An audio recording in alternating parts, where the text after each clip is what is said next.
Il est bientôt 16h, soyez les bienvenus si vous nous rejoignez sur BFM TV à la une de l'actualité de ce dimanche. SOS Médecins exerce son droit de retrait jusqu'à demain matin à Mulhouse après l'agression de l'un des leurs. Hier, le compagnon d'une patiente a tiré avec un fusil à billes sur un praticien lors d'une visite à domicile. Il lui reprochait d'avoir mis trop de temps à arriver. À la une également, face à l'inflation, l'exécutif promet de continuer à encadrer les prix. Invité de BFM Politique, le porte-parole du gouvernement Olivier Véran estime que nous sommes sur un plateau de l'inflation plutôt qu'un pic, avant une baisse des prix en 2023. En clôture de l'université d'été de la France Insoumise dans la Drôme, Jean-Luc Mélenchon, lui, n'a pas hésité à tacler la fin de l'abondance annoncée par Emmanuel Macron. C'est une mission historique. Le premier vol du programme Artemis, qui doit permettre à l'homme de revenir sur la Lune, doit décoller de Floride demain. Il s'agit d'un vol test sans équipage à bord, mais un événement hautement symbolique pour la NASA. Plus de 1000 personnes ont perdu la vie au Pakistan dans les inondations liées à une mousson particulièrement meurtrière depuis le mois de juin. Face aux dégâts considérables qui ont touché un Pakistanais sur 7, l'état d'urgence a été décrété dans le pays. Emmanuel Macron a proposé l'aide de la France au Pakistan. Reportage à suivre dans ce journal.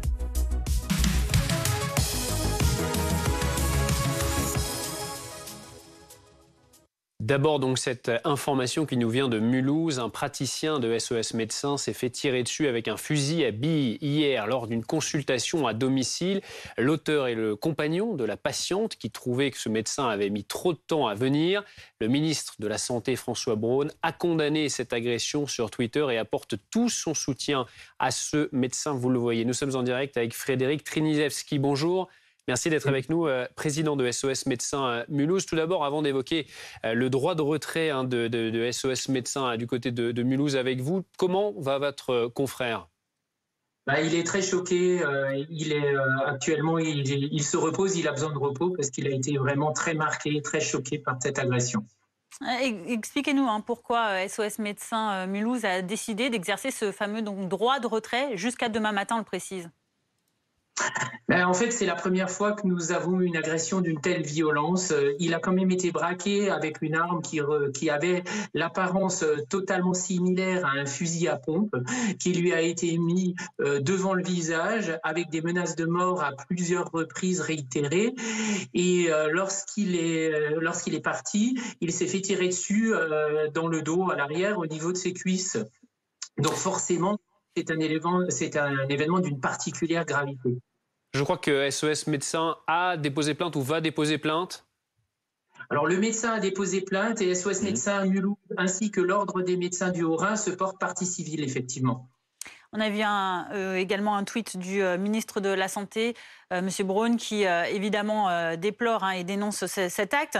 Est-ce que vous pensez, vous, que malheureusement on se dirige peut-être vers la fin des consultations à domicile ? On connaît déjà les difficultés d'SOS Médecins.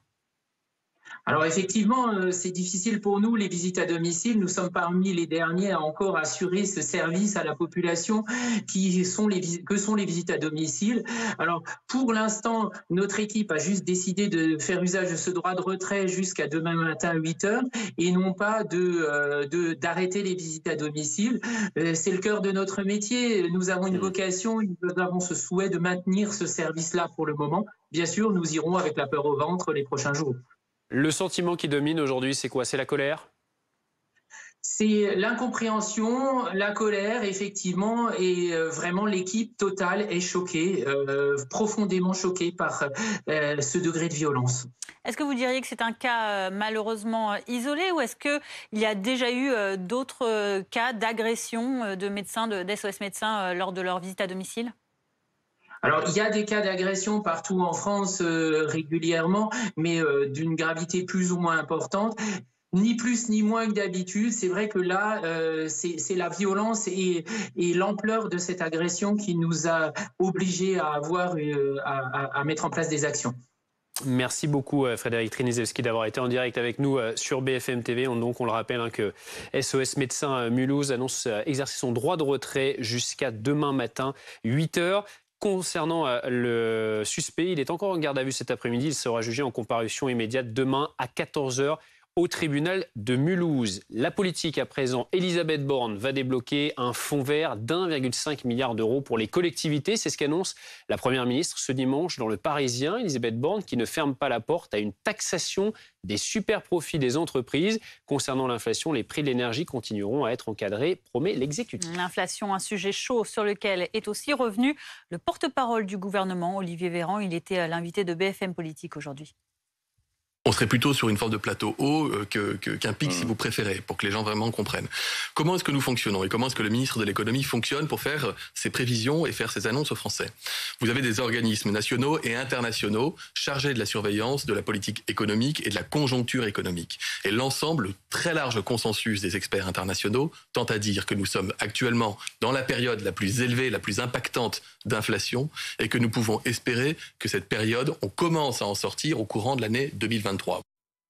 Mélenchon a lui répondu directement à l'exécutif. Le chef de file de la France Insoumise faisait sa rentrée ce dimanche dans la Drôme. Sans surprise, il a pris pour cible Emmanuel Macron sur son avertissement aux Français au sujet de la fin de l'abondance. Anthony Lebeau, c'est sur place pour BFM TV.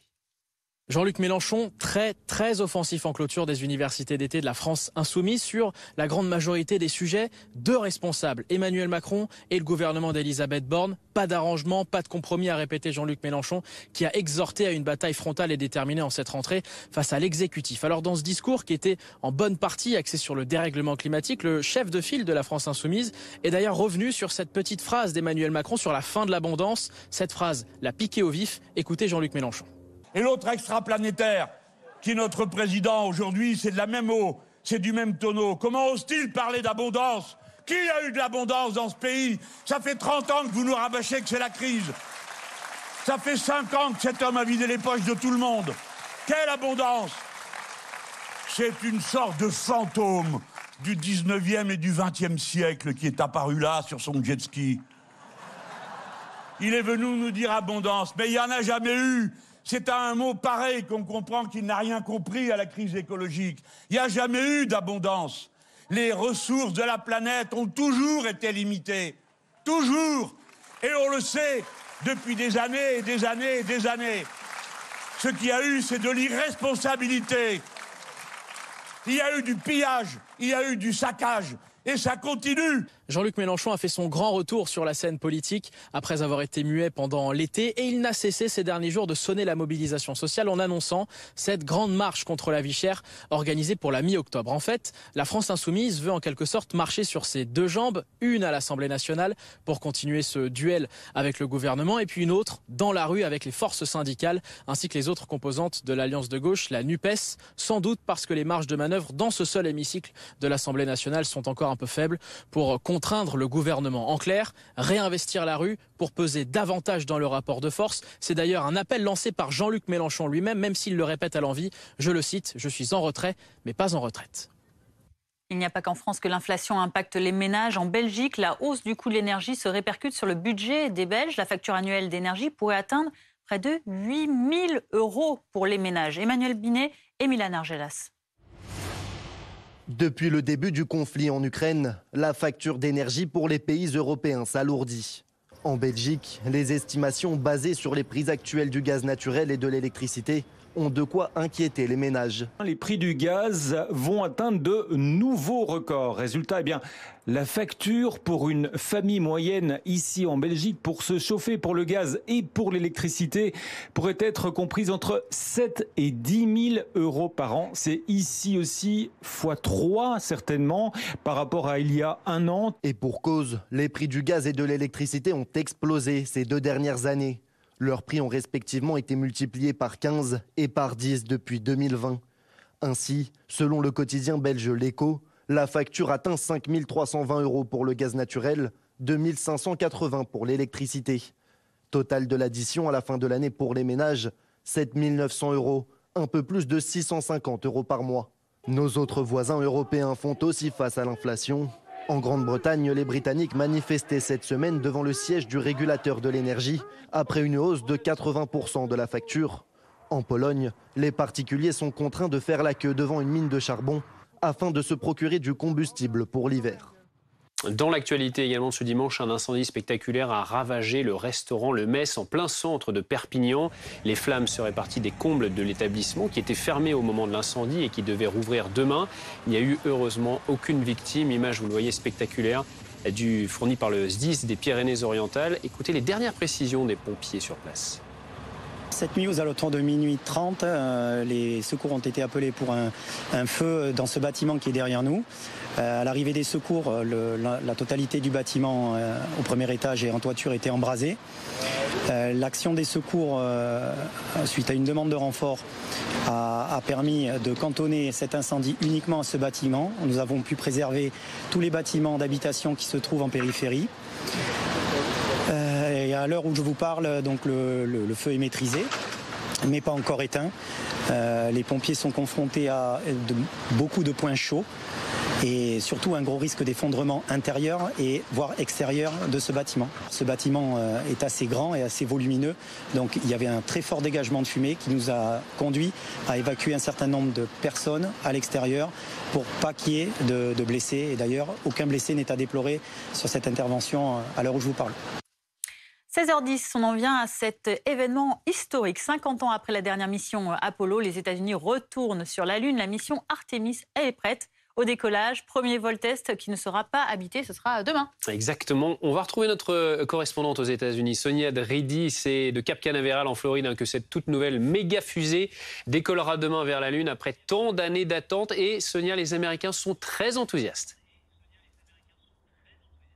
Oui, c'est un nouveau chapitre historique de l'exploration spatiale et il y a énormément d'enthousiasme ici aux États-Unis. Le lancement de la fusée la plus puissante jamais construite, selon la NASA, aura donc lieu ce lundi depuis Cap Canaveral en Floride. Et aux alentours de Cap Canaveral, tous les hôtels affichent complet.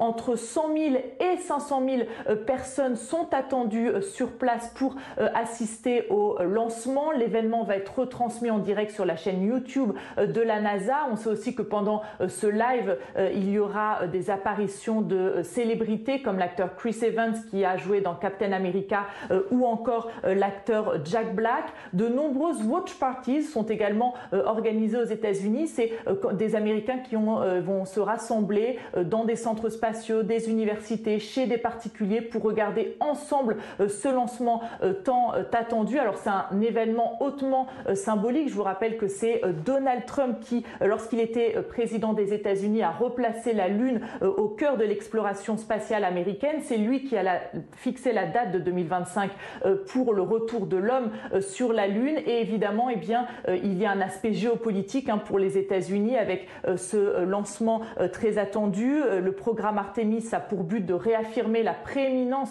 des États-Unis dans l'espace alors que la compétition est rude avec la Chine et la Russie. Donc c'est un petit peu le retour de la guerre froide dans l'espace. Merci Sonia Dridi pour ces précisions. Et on précise aussi que le lancement depuis Cap Canaveral de cette fusée de la mission Artemis sera à suivre également en direct sur BFM TV. Ce sera donc demain à 14h30, heure de Paris. Retour en France. C'était au mois de juillet. Vous en souvenez peut-être, la ville de Douvres, dans l'Ain, était plongé dans l'effroi après un quintuple meurtre. Un jeune homme de 22 ans avait tué 5 membres de sa propre famille. Et pour la première fois, eh bien, sa mère a témoigné aujourd'hui dans l'affaire suivante. Elle raconte ce drame, mais aussi comment, depuis, elle survit et tente de connaître la vérité. Mon fils m'a envoyé un message. Mathieu, bonsoir, je les ai tués. C'est un SMS qui vous envoie ? SMS, oui. Bonsoir, je les ai tués. Voilà. Qu'est-ce que vous faites ? Donc j'ai envoyé un message que comme quoi c'était pas rigolo, que c'est pas bien de parler comme ça. J'ai essayé de l'appeler, il me répondait pas. J'ai réussi à l'avoir au téléphone. Puis il m'a dit qu'est-ce que t'as pas compris ? Je les ai tués, bonne nuit. Donc du coup il m'a raccroché au nez, j'ai appelé la gendarmerie. La gendarmerie m'ont dit que ça faisait 10 minutes qu'ils avaient eu mon fils au téléphone et qu'ils étaient au courant. Et en fait, je voulais parler avec un gendarme parce que pour moi, c'était pas vrai en fait.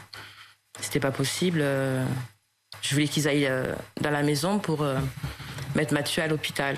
Je pensais qu'il avait un petit peu souci que les enfants ils soient à Douvres avec le papa, la belle-mère et voilà. Donc que Mathieu il avait un souci. 16h13, on évoque à présent la 3-MMC. Ce nom ne vous dit probablement rien et pourtant il s'agit d'une drogue qui a énormément circulé cet été, beaucoup moins chère que la cocaïne. Elle séduit un public de plus en plus large et inquiète les autorités. Ouais, les risques neurologiques, psychiatriques, cardiaques sont très importants. 27 personnes d'ailleurs sont déjà mortes en Europe après en avoir consommé. David Dunal.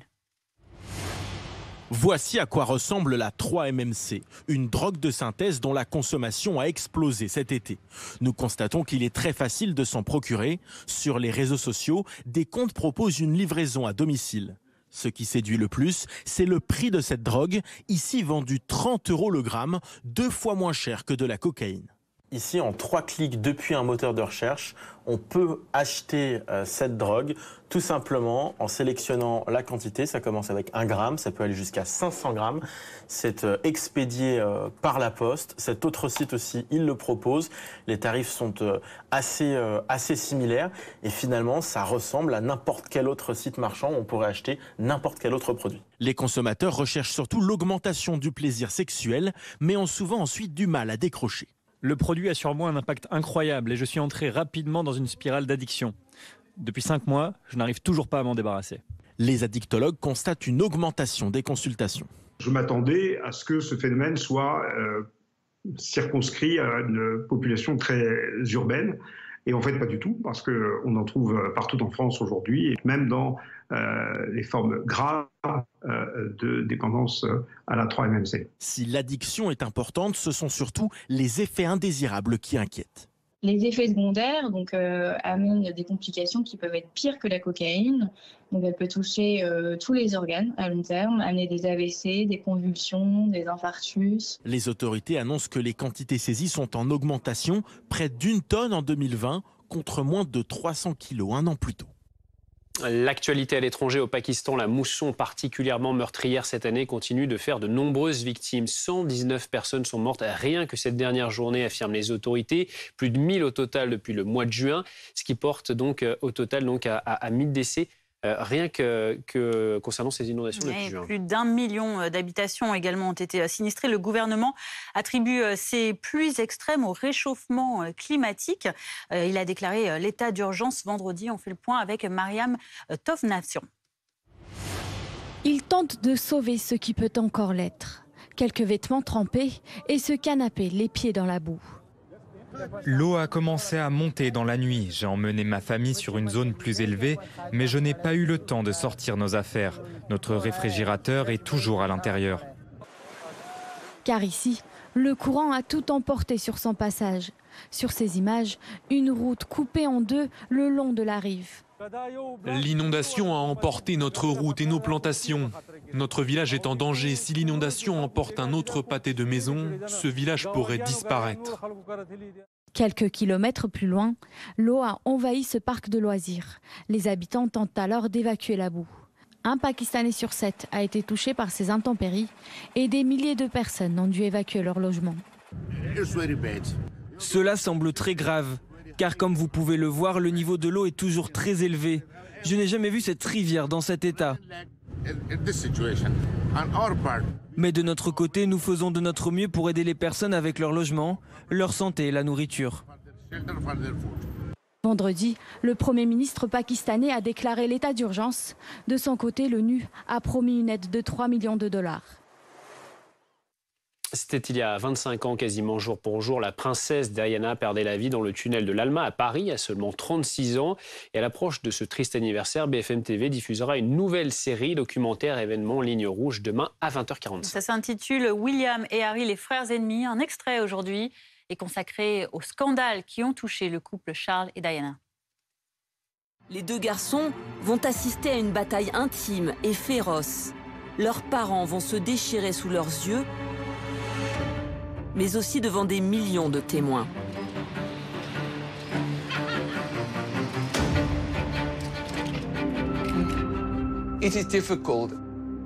C'est difficile, douloureux et embarrassant pour n'importe quel enfant quand ses parents divorcent.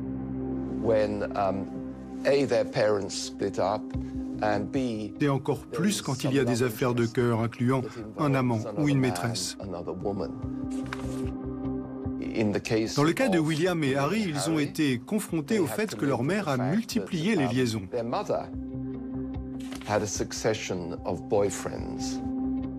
Et cela ne restait pas dans un cercle privé.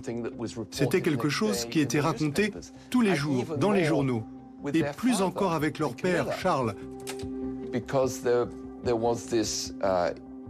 Quand il y a eu cet incroyable et très embarrassant enregistrement des conversations sexuelles intimes entre Charles et Camilla.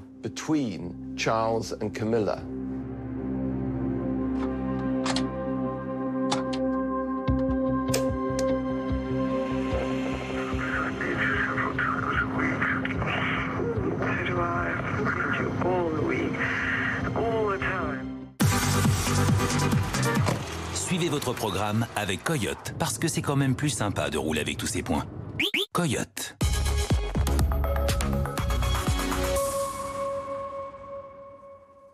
L'infotrafic, c'est orange au niveau national dans le sens des retours et rouge en Rhône-Alpes. Et ce sera à nouveau chargé demain dans le sens des retours, surtout en Rhône-Alpes et en Île-de-France. C'était votre programme avec Coyote, parce que c'est quand même plus sympa de rouler avec tous ces points. Coyote.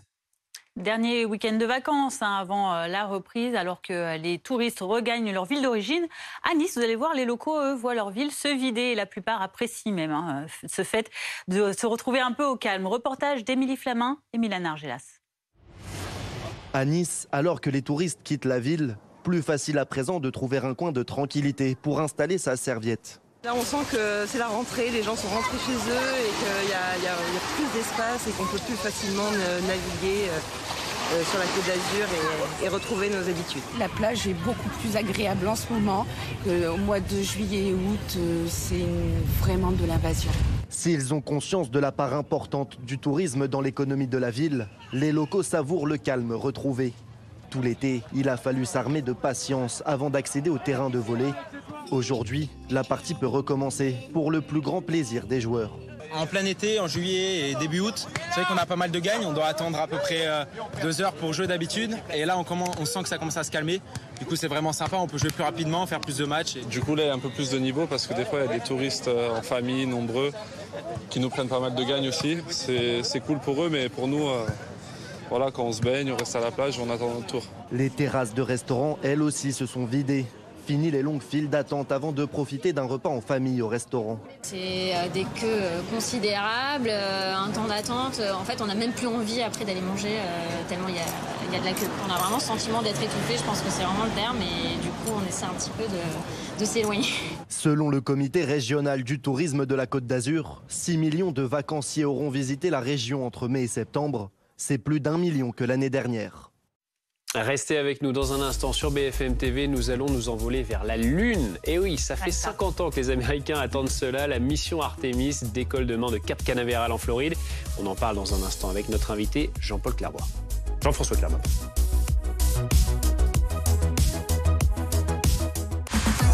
Et vous, que faites-vous à la rentrée? Je vous propose un nouveau rendez-vous qui s'appellera le 90 minutes. Tous les soirs, de 20h30 à 22h, nous allons revenir sur les 3 grosses infos de la journée. Autour de la table du 90 minutes, des visages que vous connaissez, d'autres que vous allez découvrir avec plaisir, je l'espère, puisque l'idée c'est aussi qu'on passe tous ensemble un bon moment. Le 90 minutes Aurélie Casse, du lundi au jeudi, dès 20h30, en direct sur BFM TV.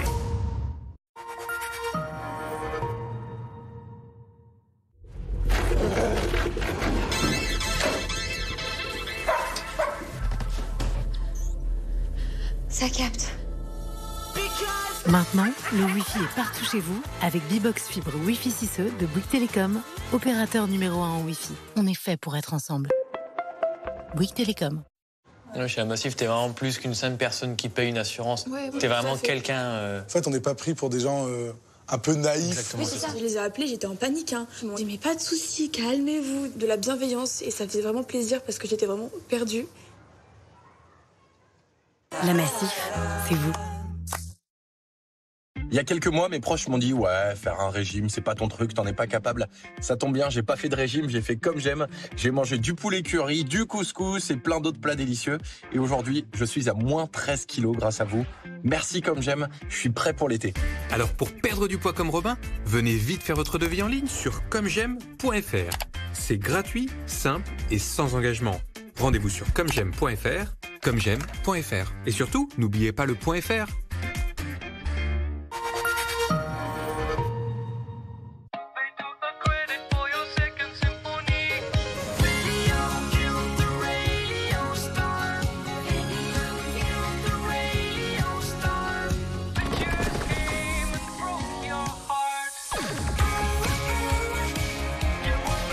Toujours Clio, maintenant hybride. Renault Clio prêt à partir existe aussi en version essence, dès 150 € par mois. Mais oh, pas Versailles ici. Et vous croyez où là? C'est pas Versailles ici. C'est pas Hop. On est chaque jour un peu plus nombreux à faire des économies d'énergie. Avec Total Energy, c'est simple. Une énergie moins chère et des services pour réduire votre consommation. Mais dis donc, t'es plein d'énergie en ce moment. Bourré d'énergie! Groupe Verlaine m'a installé une centrale photovoltaïque de 3 kg au prix de 7 900 €. Du coup, je produis et je consomme maintenant ma propre électricité. Youhou! Inscrivez-vous vite sur groupeverlaine.com ou appelez le 3620 et dites Groupe Verlaine. Groupe Verlaine, on t'aime. Innovation dans la chute de cheveux. Luxéol crée le premier protocole chute de cheveux 2 en 1. Une première action anti-chute avec 7845 cheveux sauvés de la phase de chute. Une deuxième action pousse avec plus 10 146 cheveux en phase de croissance. Une double action avec des résultats encore jamais atteints. Ces résultats sont cliniquement prouvés. Luxéol, le premier protocole chute de cheveux 2 en 1. Disponible en pharmacie et sur luxéol.com. 100% électrique, 100% irrésistible, numéro 1 des véhicules électriques en France, la i208 a tout pour plaire. Même à un futur beau-père. En ce moment, l'électrique n'a jamais été aussi accessible chez Peugeot. Avec la i208 Like, à partir de 208 € par mois seulement.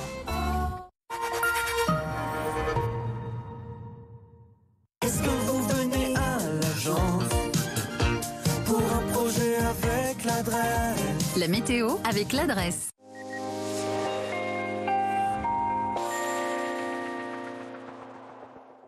La météo va rester bien ensoleillée ce lundi dans la plupart des régions avec des orages qui vont gagner le sud-ouest plutôt en deuxième partie d'après-midi dû à cette dépression que vous voyez là qui est en train de se creuser sur la péninsule ibérique. Plus au nord, on reste protégé par l'anticyclone qui remonte doucement vers les îles britanniques. Donc ce lundi matin, un temps lumineux quasiment partout.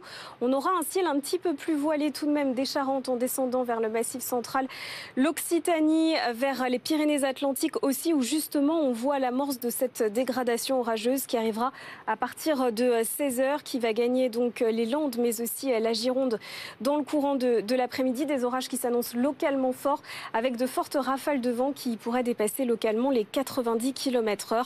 Ailleurs, on conservera donc un temps bien agréable et bien lumineux. Les températures pour ce lundi matin, 12 degrés à Clermont-Ferrand, mais déjà 22 degrés si vous habitez à Nice. Et dans l'après-midi, les températures sont en hausse avec toujours de fortes chaleurs dans le sud-ouest, 35 degrés à Bordeaux et 36 degrés, ce sera la maximale pour Toulouse. Est-ce que vous venez à l'agence pour un projet avec l'adresse? C'était la météo avec l'adresse.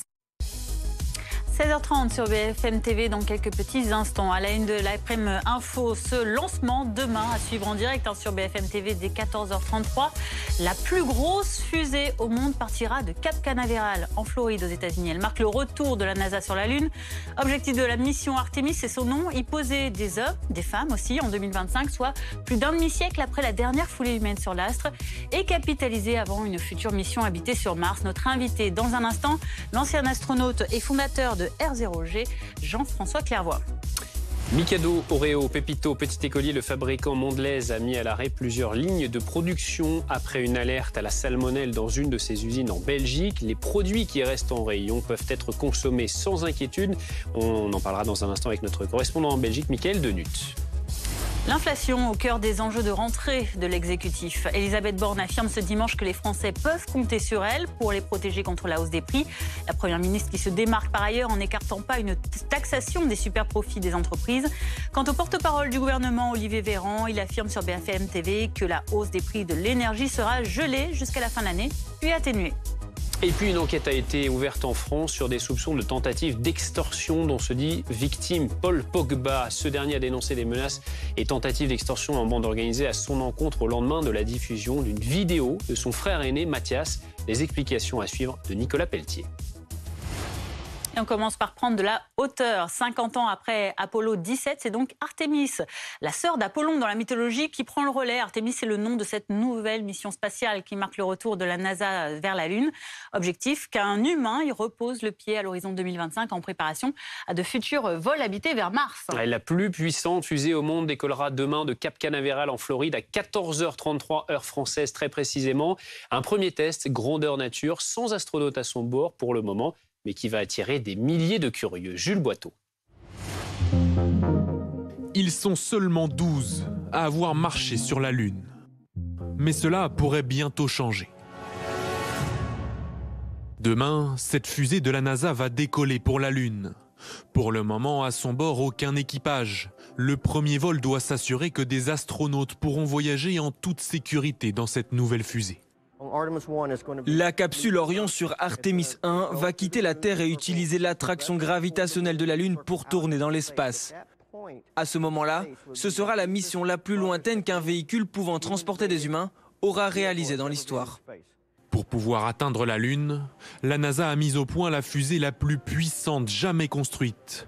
4000 tonnes de poussée, 98 mètres de haut et un poids dantesque équivalent à celui de 33 Airbus A320. Je peux vous dire que quand vous le voyez passer à côté de vous, vous avez quand même l'impression que c'est un peu une tour Eiffel qui se promène à 1,5 km à l'heure. Après ce premier vol, la fusée embarquera son premier équipage en 2024, avant de déposer des astronautes à la surface de la Lune un an plus tard, pour une mission de 30 à 60 jours. Je pense que beaucoup de gens sur Terre seront devant leur télévision quand en 2025, des humains alluniront pour la première fois en un demi-siècle. L'un d'eux sera une femme, la première à le faire. L'ultime étape du projet Artemis, préparer le coup d'après, une mission habitée sur la planète Mars. On a beaucoup de choses à faire sur la Lune. L'installation d'une base scientifique, et puis mieux connaître l'histoire du système solaire, puis se préparer à la suite. La grande suite pour dans pas mal de temps, c'est l'exploration martienne. La dernière mission habitée sur la Lune était Apollo 17 en 1972. Bonjour, Jean-François Clairvoy, ancien astronaute et fondateur de R0G. Vous avez entendu comme nous dans ce reportage, vous le savez évidemment, la dernière fois que les hommes se sont rendus sur la Lune, c'était donc il y a 50 ans, Apollo 17. Pourquoi plus rien depuis plus d'un demi-siècle ? Alors en fait, les agences spatiales et les scientifiques en particulier n'ont jamais cessé de rêver de retourner sur la Lune. Et le programme le plus ambitieux jamais lancé de retour sur la Lune, c'était le président George Bush fils, au début des années 2000, qui a lancé le programme Constellation, qui incluait un lanceur lourd, un gros vaisseau spatial de transport, et puis une base habitée en permanence au pôle sud de la Lune. Mais avant qu'il ait pu lancer quoi que ce soit, le président Obama a été élu et a annulé tout le projet.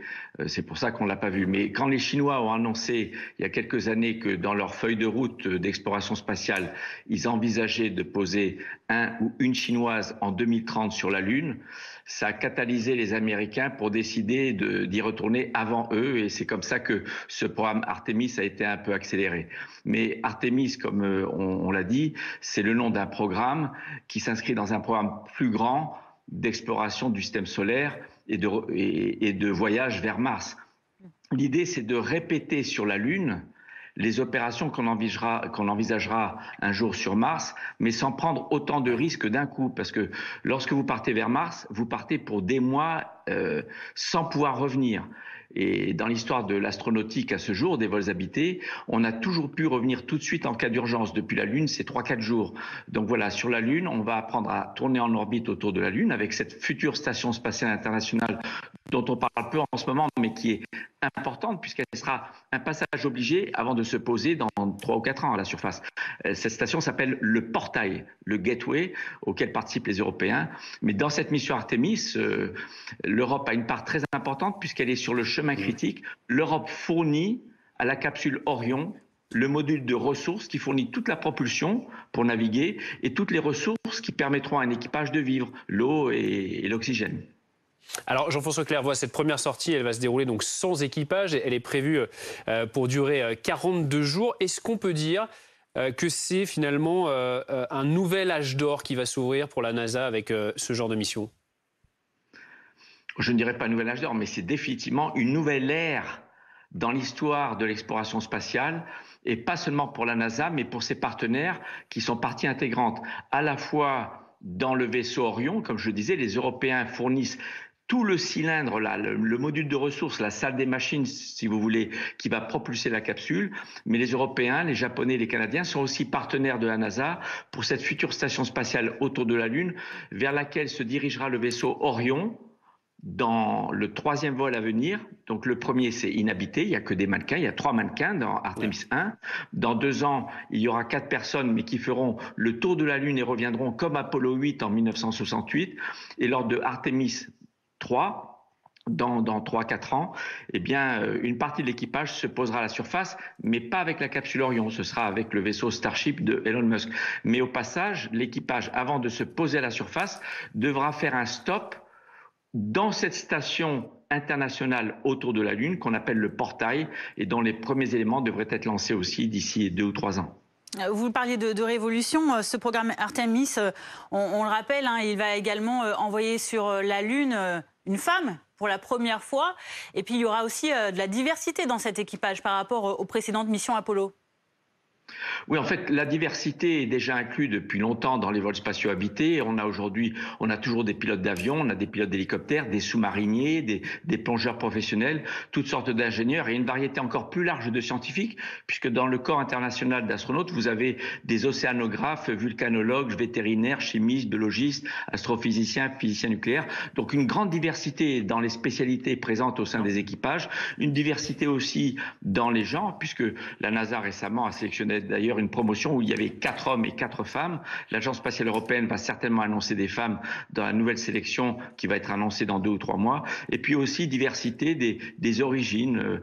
Vous avez des hommes et des femmes d'origine indienne, afro-américaine. Donc ce qui est dommage pour nous astronautes, c'est de voir qu'on n'a pas vraiment encore un corps mondial d'astronautes. Les Chinois ne font pas partie du programme international de l'ISS, du Gateway, donc ils envisagent de faire leur station lunaire de leur côté avec les Russes, mais on ne désespère pas que dans quelques générations, on aura un programme complètement mondial, international d'exploration du système solaire. Et de toute façon, encore une fois, on parle beaucoup de la NASA aujourd'hui, mais la NASA part vers la Lune avec les Européens, et avec une station spatiale internationale autour de la Lune qui va être construite à partir de 2024-25, en coopération avec Européens, Japonais et Canadiens, et encore beaucoup d'autres pays. Donc on est encore beaucoup dans l'international. Merci beaucoup Jean-François Clairvoy d'avoir été avec nous en direct sur BFM TV. Ce décollage demain de la fusée de cette mission Artemis, ce sera à suivre à 14h33 heure française très précisément bien sûr, en direct sur BFM TV. On en vient à présent à cette information qui nous vient de Mulhouse. Un praticien de SOS Médecins s'est fait tirer dessus avec un fusil à billes hier lors d'une consultation à domicile. Oui, l'auteur est le compagnon de la patiente. Il trouvait que le médecin avait mis trop de temps à venir. Le ministre de la Santé, François Braun, a condamné cette agression sur Twitter. Il apporte tout son soutien à ce médecin. Les détails de Clément Gauvin et Kevin Rouen. L'agression s'est produite dans cet immeuble en plein centre-ville de Mulhouse. Il est aux alentours de 11h ce samedi, quand SOS Médecins est appelé pour une femme souffrant de douleurs à la cheville. Une fois sur place, près de 2 heures plus tard, le médecin met du temps à trouver le bon logement, ce qui provoque la colère du compagnon de la femme blessée, qui lui demande alors de partir. « Cassez-vous, je vous fais la peau !» Malgré les menaces de mort, le praticien décide de poursuivre la consultation. Suite à un délai un petit peu long et à une difficulté de communication avec le compagnon de cette femme, ce compagnon a décidé de s'énerver. L'homme, âgé d'une trentaine d'années, sort alors ce qui semble être un fusil à pompe et tire sur le médecin à 2 reprises. L'arme, chargée avec des billes, est en fin de compte factice, mais le blesse à l'arrière de la cuisse. Il est choqué, il a besoin de se reposer, il a besoin de prendre un peu de recul.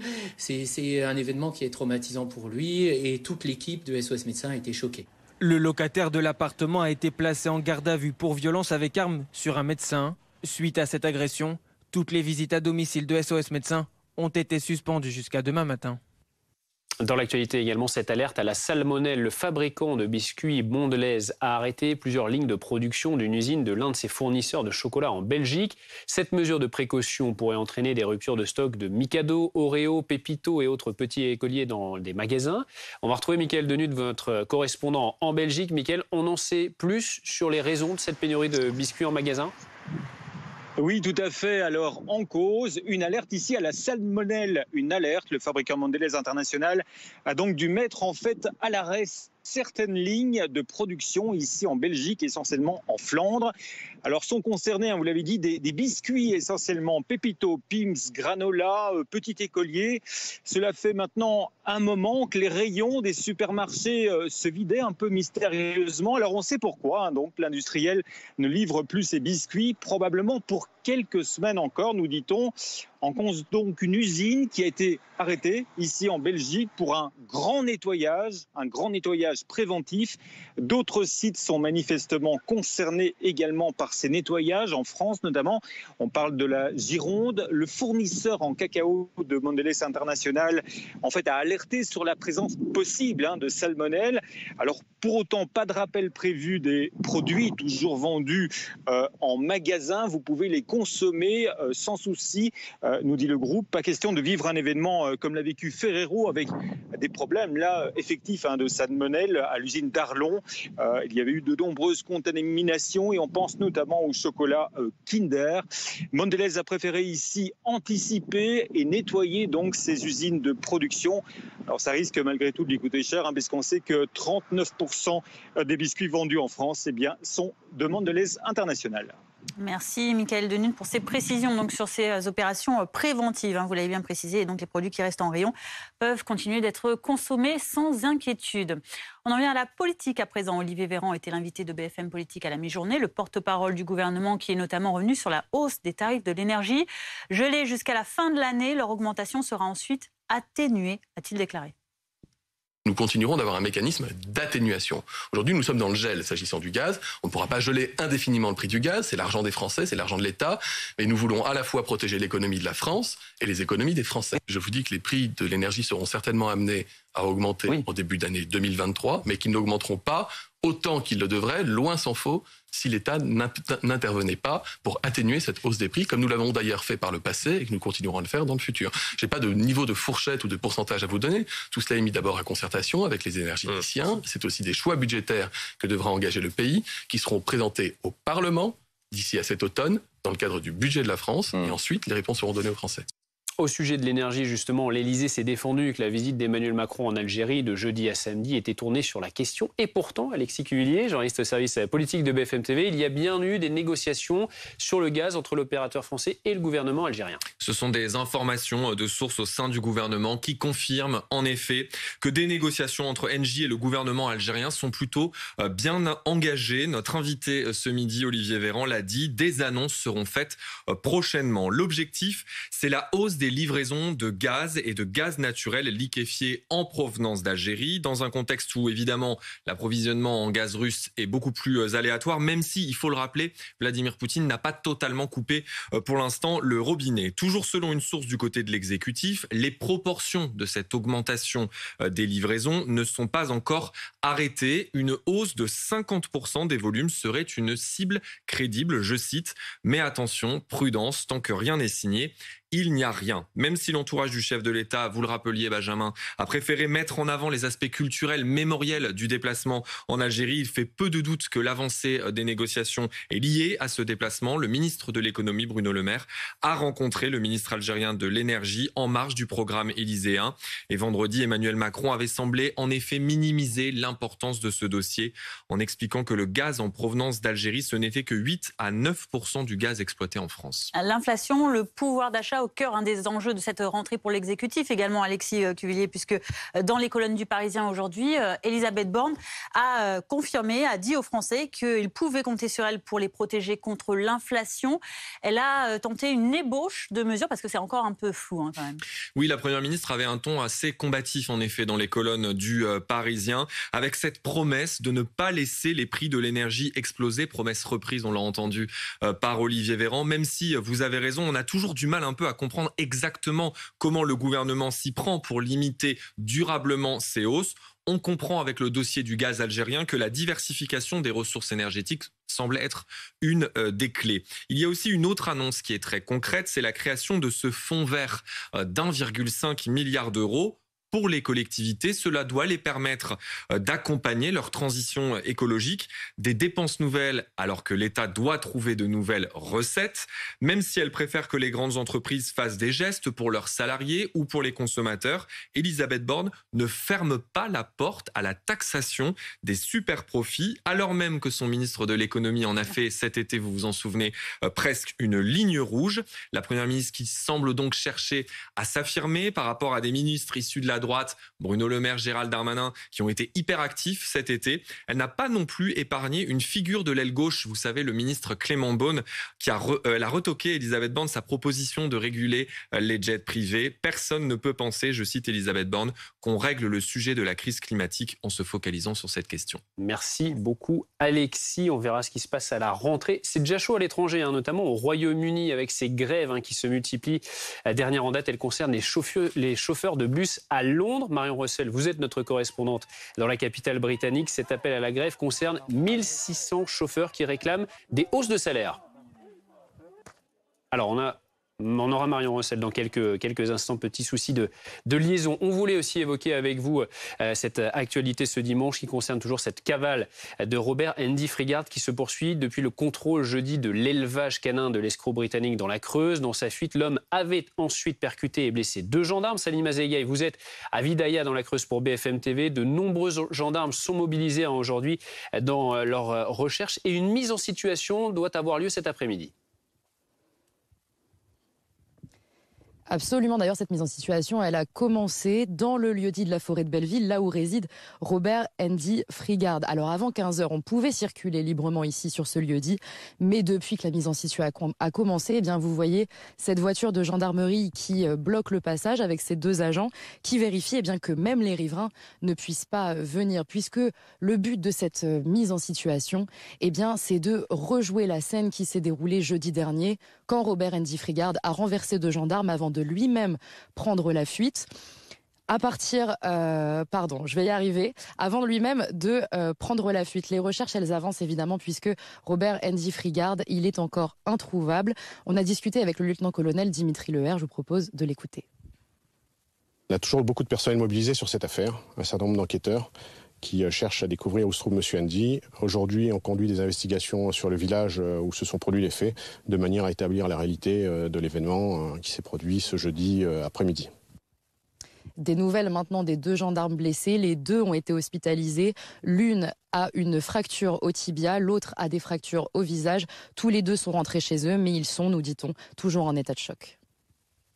Merci Salim Azeghaï pour ces précisions. On en vient à présent à l'actualité sportive du football et une enquête ouverte en France sur des soupçons de tentative d'extorsion dont se dit victime le champion du monde de football Paul Pogba au lendemain de la diffusion sur les réseaux sociaux d'une vidéo où son frère aîné Mathias Pogba a promis de grandes révélations sur son cadet. Avec nous en plateau Nicolas Pelletier, journaliste RMC Sport.